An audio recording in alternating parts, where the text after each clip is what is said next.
Negative চিন্তা করলে আমাদের সাথে নেগেটিভটাই ঘটবে, আর পজিটিভ চিন্তা করলে পজিটিভটাই। বন্ধুরা, এই অসাধারণ প্রসঙ্গটাকে কেন্দ্র করে আজকে আমি আপনাদের গ্রামের এক ব্যবসায়ীর সুন্দর একটি গল্প শোনাবো। চ্যানেলে নতুন হলে সাবস্ক্রাইব করতে ভুলবেন না এবং অবশ্যই গল্পটি ভালো লাগলে একটা লাইক আশা করব। সঙ্গে থাকুন ভিডিও শেষ পর্যন্ত। আপনারা কোথা থেকে ভিডিওটি দেখছেন আপনার নাম সমেত ভিডিওতে কমেন্ট করুন। রবিবার গল্পে আপনার নাম উল্লেখ থাকবে। এক গ্রামে বাস করতেন এক ধনী ব্যবসায়ী। তিনি নিজের ব্যবসা সংক্রান্ত ব্যাপারে প্রায়শই শহরে যেতেন, এমনকি দূর দূরান্ত পর্যন্ত তিনি ঘুরে বেড়াতেন নিজের ব্যবসা সংক্রান্ত ব্যাপারে। তারপরে শহরে বা দূর দূরান্তে কয়েকদিন কাটানোর পর নিজের দরকারি কাজবাজ শেষ করার পরে তিনি আবার নিজের গ্রামে ফিরে আসতেন নিজের পরিবারের কাছে। পরিবার বলতে সেই ব্যবসায়ীর ছিল শুধুমাত্র স্ত্রী। সেই ব্যবসায়ীর কোনো সন্তান ছিল না, আর তাছাড়া বহু বছর আগে এই ব্যবসায়ী এক রোগে নিজের মা বাবাকে একই সঙ্গে হারিয়ে ফেলেন। এইরকমই একদিন ব্যবসায়ী নিজের ব্যবসা সংক্রান্ত ব্যাপারে কিছু দরকারি কাজ সম্পূর্ণ করার জন্য শহরে গেলেন এবং সেখানে দুদিন থেকে কাজটা ভালো মতো সম্পন্ন করলেন। দুদিন পর সেই ব্যবসায়ী নিজের গ্রামে ফিরে আসার জন্য পরিকল্পনা করলেন। শহর থেকে বাসে করে সেই ব্যবসায়ী নিজের গ্রামের একদম মুখের সামনে নামলেন এবং গ্রামে ঢোকার প্রবেশ পথের সামনে নেমে অনেকটা পথ তাকে হেঁটে নিজের বাড়িতে আসতে হয়, কারণ সেখান থেকে গ্রামের ভেতর প্রান্তে নিজের বাড়িতে আসার জন্য সেরকম কোনো গাড়ির ব্যবস্থা এখনও পর্যন্ত হয়নি। আর সেই ব্যবসায়ীর বাড়িটা ছিল গ্রামের একটু ভেতরের দিকেই। কাজেই দুদিন অক্লান্ত পরিশ্রম করার পর সেই ব্যবসায়ী গ্রামের মুখে বাস থেকে নেমে পায়ে হাঁটতে হাঁটতে নিজের বাড়ির দিকে আসছিলেন। বেশ অর্ধেকটা পথ পায়ে হেঁটে চলে আসার পর তিনি ভীষণ ক্লান্ত বোধ করতে শুরু করলেন। তখনও আরও বেশ খানিকটা পথ বাকি ছিল বাড়িতে পৌঁছানোর জন্য।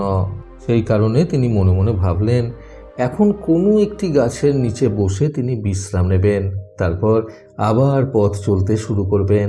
ফলে কিছুটা পথ আসার পর তিনি দেখলেন একটি বড় গাছ রাস্তার একধারে মাথা উঁচু করে দাঁড়িয়ে রয়েছে। গাছটা ভারী অদ্ভুত দেখতে। এরকম গাছ সেই ব্যবসায়ী এর আগে কখনো দেখেননি। গাছটা দেখে ওনার বেশ ভালোও লাগলো। সেই অদ্ভুত দেখতে গাছটা নিজের নিচের দিকটাতে অর্থাৎ মাটির মধ্যে অনেকটা ছায়া ফেলে রেখেছে। সেই ব্যবসায়ী ঠিক করলেন সেই ছায়ায় গিয়ে তিনি কিছুক্ষণ বিশ্রাম নেবেন, তারপর কিছুক্ষণ পর আবারও তিনি পায়ে হেঁটে নিজের বাড়িতে পৌঁছাবেন। ফলে তিনি আর কাল বিলম্ব না করে তাড়াতাড়ি করে সেই গাছের নিচের শীতল ছায়ার মধ্যে গিয়ে বসে পড়লেন। গাছের নিচে বসে তিনি খুব তৃপ্তি বোধ করলেন।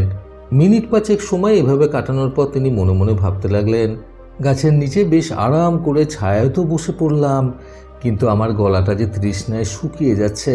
এখন যদি একটু ঠান্ডা ঠান্ডা জল পেতাম তাহলে কতই না ভালো হতো।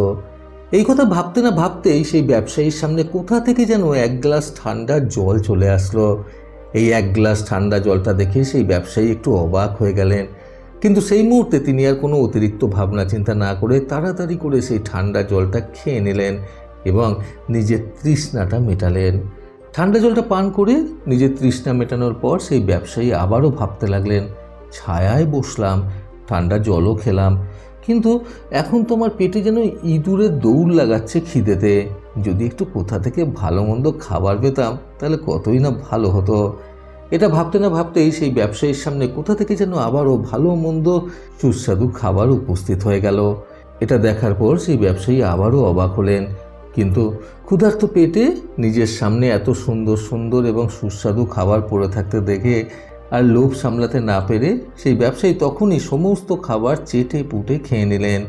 পেট ভরে খাবার খাওয়ার পর সেই ব্যবসায়ী আবারও মনে মনে ভাবতে লাগলেন শীতল ছায়া পেলাম, শীতল জল পেলাম, সুস্বাদু খাবারও পেলাম। এখন যদি একটু আরামদায়ক বিছানা পেতাম তাহলে একটু আরাম করা যেত। এটা ভাবতে না ভাবতেই সেই ব্যবসায়ী দেখলেন ওনার সামনে একটা খুব সুন্দর পালঙ্ক কোথা থেকে যেন উপস্থিত হয়ে গেল। এত সুন্দর আরামদায়ক পালঙ্ক দেখে সেই ব্যবসায়ী আর মাটিতে বসে না থেকে তৎক্ষণাৎ সেই পালঙ্কের মধ্যে হাত পা ছড়িয়ে শুয়ে পড়লেন। এতক্ষণ যেহেতু ওনার ভীষণ পরিমাণে খিদে আর তৃষ্ণা পেয়েছিল, সেহেতু তিনি নিজের চোখের সামনে জল এবং সুস্বাদু খাবার দেখে অতিরিক্ত কিছু ভাবনা চিন্তার অবসর করে উঠতে পারেননি। কিন্তু এখন আরাম করে পালঙ্কের মধ্যে শোয়ার পর এতক্ষণ ঘটতে থাকা এই সমস্ত অলৌকিক ব্যাপারে নানান রকম আজগুবি চিন্তাভাবনা সেই ব্যবসায়ীর মাথায় ঘোরাফেরা করতে লাগলো। হঠাৎ করে সেই ব্যবসায়ী ভাবলেন, আমি মনে মনে যেটাই চাইলাম সেই সব কিছু কীভাবে আমার চোখের সামনে তৎক্ষণাৎ হাজির হয়ে গেল। এইসব এই নির্জন জায়গায় উপস্থিত কোনো রাক্ষসের কাজ না তো? আশেপাশে কোনো রাক্ষস নেই তো? এই কথাটা ভাবতে না ভাবতেই সেই ব্যবসায়ী দেখলেন ওনার সামনে একটি বিকট আকৃতির রাক্ষস কোথা থেকে যেন হাজির হয়ে গেল। রাক্ষসটাকে দেখার পর সেই ব্যবসায়ী প্রচণ্ড পরিমাণে ভয় পেয়ে গেলেন এবং তিনি মনে মনে আবারও ভাবতে লাগলেন, এবারে কি হবে? এবারে আমি কি করব? এই রাক্ষসটা আমাকে গিলে খাবে না তো? কিন্তু যেরকম ওনার ভাবনা সেরকম কাজ।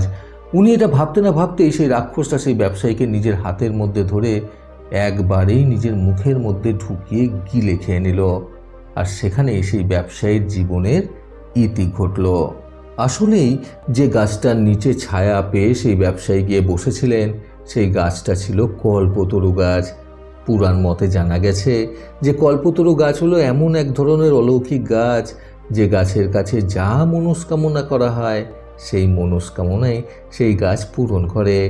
কিন্তু সেই মনস্কামনাটা ইতিবাচক হবে না নেতিবাচক হবে সেটা কিন্তু সম্পূর্ণভাবে আমাদের নিজেদের উপর নির্ভরশীল। কাজেই সেই ব্যবসায়ী কল্পতরু গাছের নিচে ছায়ায় বসে যা যা ইতিবাচক চিন্তাভাবনা করেছিলেন সেগুলো যেরকম তিনি পেয়েছিলেন, ঠিক সেরকমই যা যা নেতিবাচক চিন্তা তিনি করেছিলেন সেটাও তিনি গ্রহণ করেছিলেন। অবশেষে আমরা দেখলাম যে সেই ব্যবসায়ীর এই নেতিবাচক চিন্তাধারার ফল অনুযায়ী ওনাকে মৃত্যুবরণ পর্যন্ত করতে হলো। আমাদের নিত্য নৈমিত্তিক জীবনেও কিন্তু আমরা এই জিনিসটার সাথে ভীষণভাবে সম্পর্কিত। আমরা আমাদের মন মানসিকতাকে যদি ইতিবাচক চিন্তাধারায় পরিপূর্ণ করে তুলি তাহলে আমাদের জীবনের সমস্ত কিছু ইতিবাচক ঘটতে বাধ্য। ভীষণই অলৌকিকভাবে আমরা লক্ষ্য করব যে আমাদের সাথে সমস্ত কিছু ভালো হচ্ছে এবং ইতিবাচক হচ্ছে। আবার এই আমরাই যদি আমাদের মন মানসিকতাকে নেতিবাচক চিন্তাধারায় পরিপূর্ণ করে তুলি তাহলে আমরা লক্ষ্য করব যে আমাদের সাথে সব কিছু খারাপ হচ্ছে এবং নেতিবাচক ঘটছে। কাজেই আমরা আমাদের জীবনে কোনটাকে স্বাগত জানাতে চাই সেটা কিন্তু সম্পূর্ণ অর্থে আমাদের নিজেদের উপর নির্ভর করছে।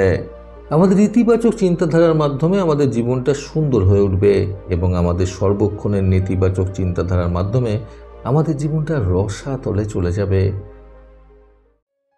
বন্ধুরা, পজিটিভ চিন্তা জাগ্রত করতে আজকের এই সুন্দর গল্প থেকে শিক্ষণীয় 3টি কথা সর্বদা মনে রাখুন। প্রথমত, আমাদের নিজেদের মধ্যে থাকা চিন্তা এবং মনোবল কিন্তু আমাদের কল্পতরু গাছ। দ্বিতীয়ত, আমাদের নেতিবাচক চিন্তাভাবনার মালিক যেমন আমরা নিজেরাই, আমাদের ইতিবাচক চিন্তাভাবনার মালিকও কিন্তু আমরা নিজেরাই। কাজে কোনটাকে আমরা আমাদের জীবনে প্রতিষ্ঠিত করব সেটা আমাদের নিজেদের উপর নির্ভর করছে। তৃতীয়ত, আমাদের জীবনের ভালো মন্দ সম্পূর্ণটাই কিন্তু আমাদের নিজেদের হাতে। কাজেই জীবনটাকে সুন্দরভাবে গড়ে তোলার দায়িত্ব আমাদের নিজেদেরই। প্রতিবারের মতো আবারও বলবো, এই পৃথিবী তাদেরকেই সম্মান দেয় যারা ইউনিক কিছু করার ক্ষমতা রাখে। সকলের সুস্থ এবং সুন্দর জীবন কামনায় প্রকৃত জীবন থেকে আমি সন্তু চক্রবর্তী আবার আসবো নতুন সুন্দর শিক্ষণীয় একটি ছোট গল্পের সাথে। ভালো শুনুন, ভালো থাকুন। ধন্যবাদ।